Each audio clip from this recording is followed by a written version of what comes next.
This is a really large Torah portion. It's actually two portions at once.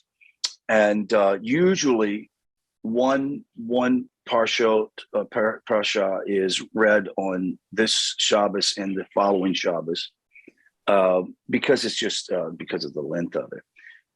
As we discussed earlier in commentaries, we see the Torah itself, the 5 books of Moses, represents a body, or represents the human form. Genesis would be the head of the Torah. Exodus would be the arms, outstretched arms of redemption. Leviticus would be the heart, Lev. Numbers, the legs, which represents the journey through the wilderness to reach the land. And of course, Deuteronomy, the mouth, which is trumpeting forth the Shema. Now, coming to the end of the book of Numbers, there are 2 Parshiot shows us the children of Israel at the end of their journeying in the wilderness. They're assembled in the plains of Moab, facing Jericho, poised to enter the land. And it was there that Moses delivered this final discourse, which make up the book of Deuteronomy. The various messianic themes and allusions in this week's double Parsha make them appropriate for reading the central Shabbos for the 3-week period of mourning for the loss of the temple that is coming up. And we're not going to get into the details right now, but we can talk about that later on. But the whole idea is really interesting because it opens up with the idea of a vow. But first, let's talk about Matos. The uniqueness of the prophecy of Moses is seen in the opening words of this Parsha. It says in Numbers, the 20th chapter, verse 2, and Moses spoke to the heads of the tribes of the children of Israel. And this is the word that God had commanded, like a direct command from God. There are various levels of prophecy, which may come through like a clear glass or through a dim glass.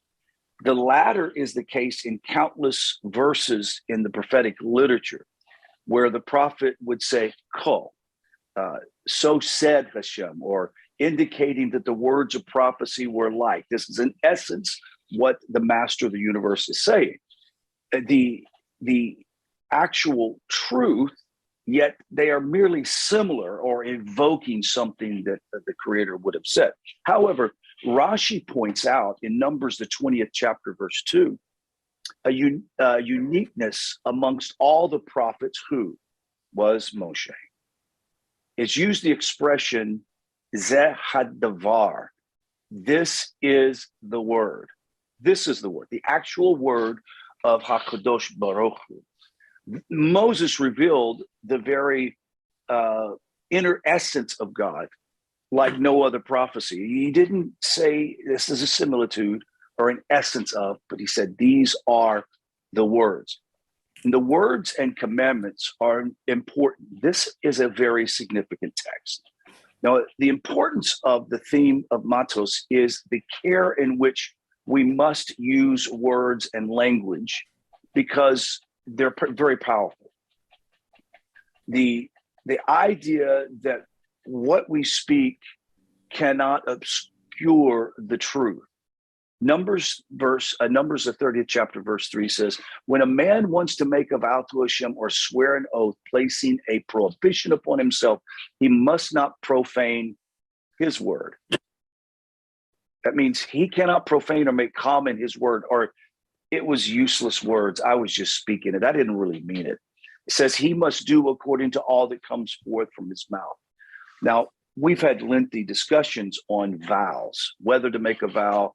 Should you make a vow? Are we prohibited from making a vow? And of course, we learn, yes, you can make a vow to something in service of the temple, something restriction or a fence or a hedge that you put around a Torah prohibition that you put extra upon yourself.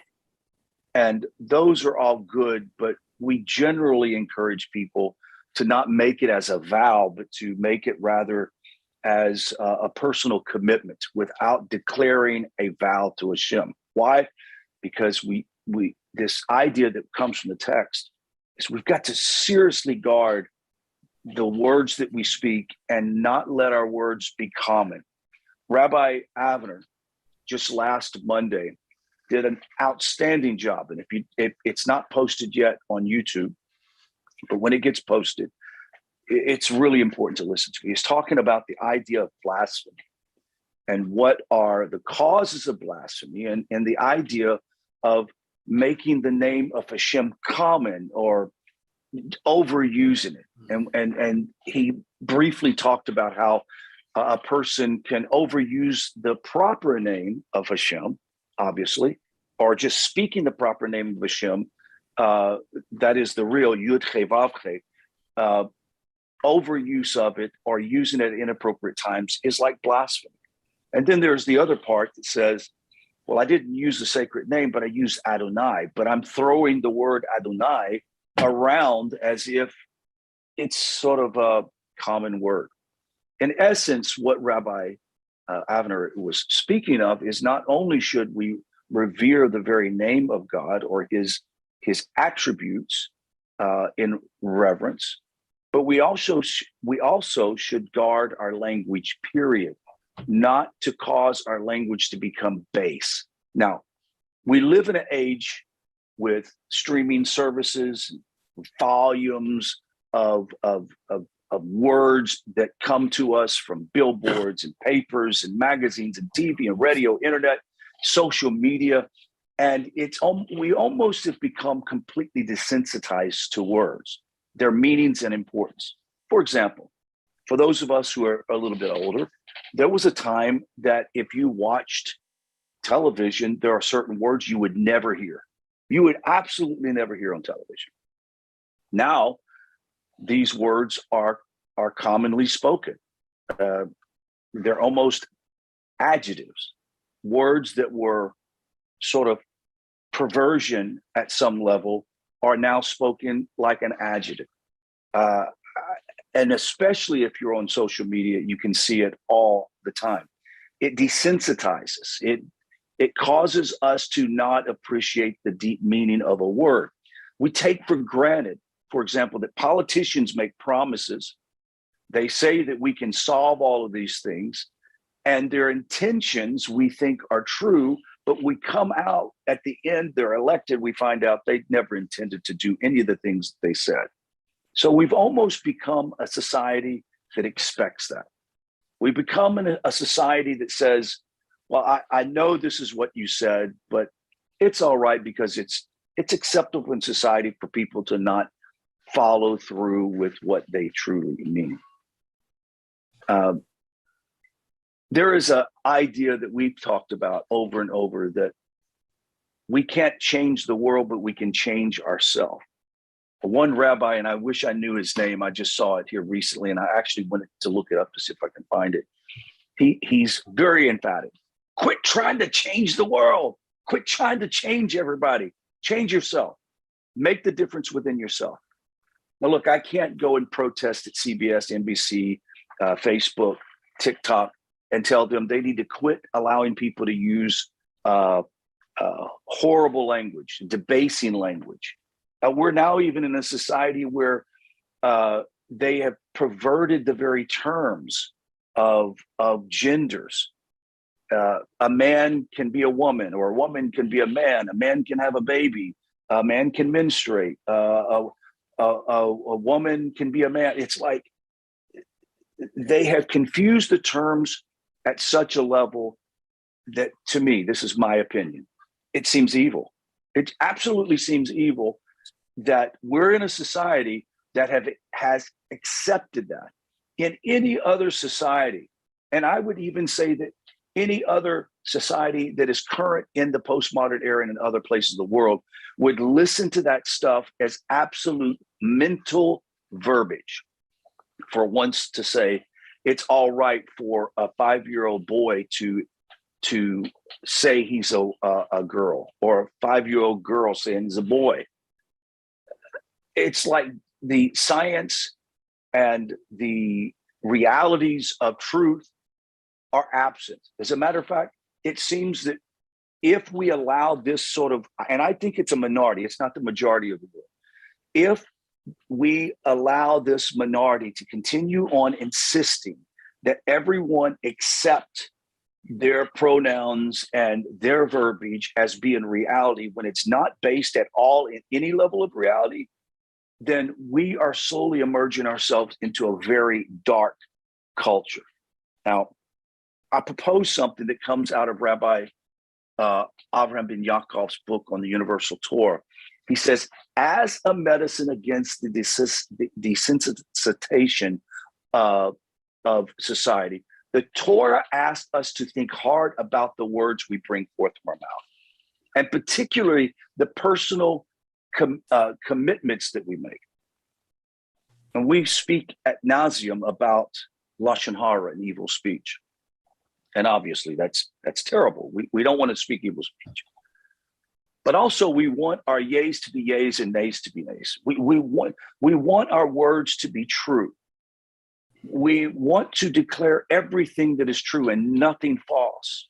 And that's why we're combating in such a vigorous way a whole society that's wanting to blur the lines of truth. It means that and we hear this. There was an interview by a guy by the name of Matt Walsh, and he's asking a person about, what if I said that I'm a woman? He goes, well, she says, well, I know if that's what you say, then that's what you are. And he goes, but it would be impossible because I don't have the parts of a woman.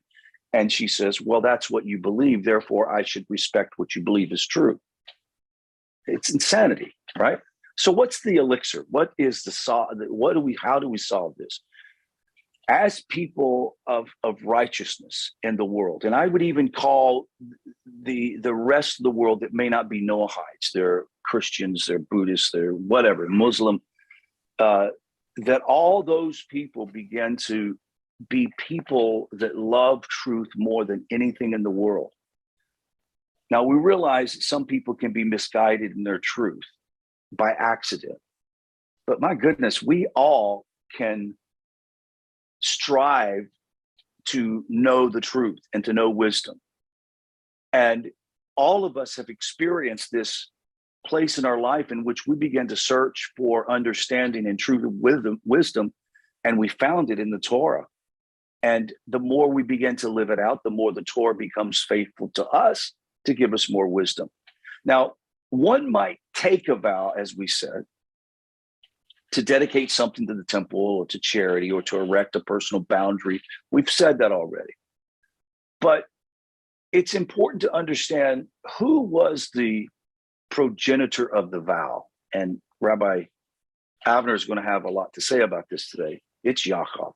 Yaakov was like the father of the vow. He went to Mount Moriah, and his dream of the ladder, all this took place. The angel, in the morning, he set up a stone, a prototype of the altar in the temple, and vowed that if God would protect him and provide his needs, he would take this and make this the house of Hashem and tithe and provide his needs.